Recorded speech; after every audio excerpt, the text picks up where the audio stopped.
je vais vous faire découvrir les nouvelles couleurs de résine cristal GDO. La couleur topaze, ambre, rubis, jade et lazuli. Le mode d'utilisation est le même pour chacune des couleurs. Nous allons travailler avec la couleur lazuli, avec laquelle nous allons réaliser des papillons et des cristaux. Vous voyez que la résine est très fidèle à l'aspect du moule. Par exemple, ici, vous avez un moule en silicone qui est très brillant, et bien le résultat sera très brillant. Ici, on va utiliser un moule qui sera plutôt mat, l'effet sera mat. Mais vous avez aussi un vernis spécial pour redonner de la brillance à l'effet mat, ce qui vous donnera le même rendu. Donc vous voyez qu'on a plein de possibilités de rendu. À présent, on découvre les produits.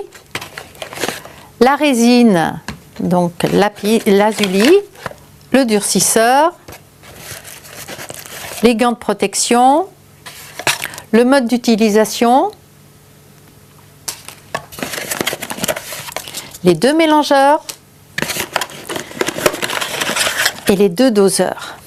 Première chose, se protéger les mains à l'aide des gants. Doser en premier le durcisseur, une dose de durcisseur.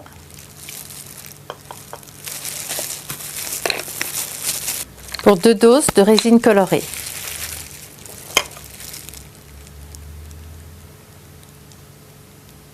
Vous pouvez mélanger les couleurs ensemble.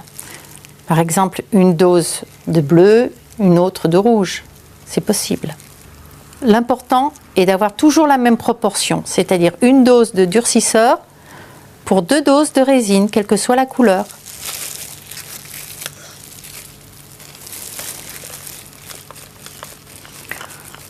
On mélange les 2 composants sans battre la résine pour éviter le phénomène de bullage.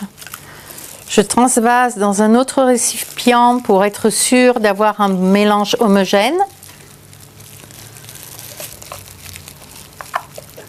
Je remélange de nouveau.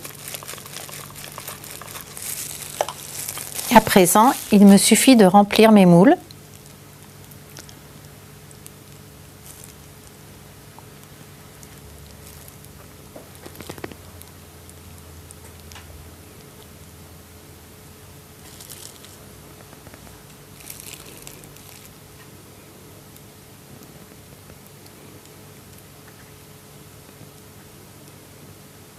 À présent, il nous suffit d'attendre 24 heures de séchage.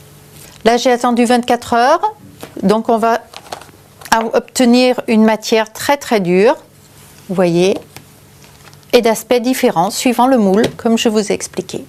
Alors, on peut donner des nuances aux couleurs, vous pouvez les mélanger avec la résine cristal qui, elle, est neutre, et donner des nuances. Et maintenant, c'est à vous de créer.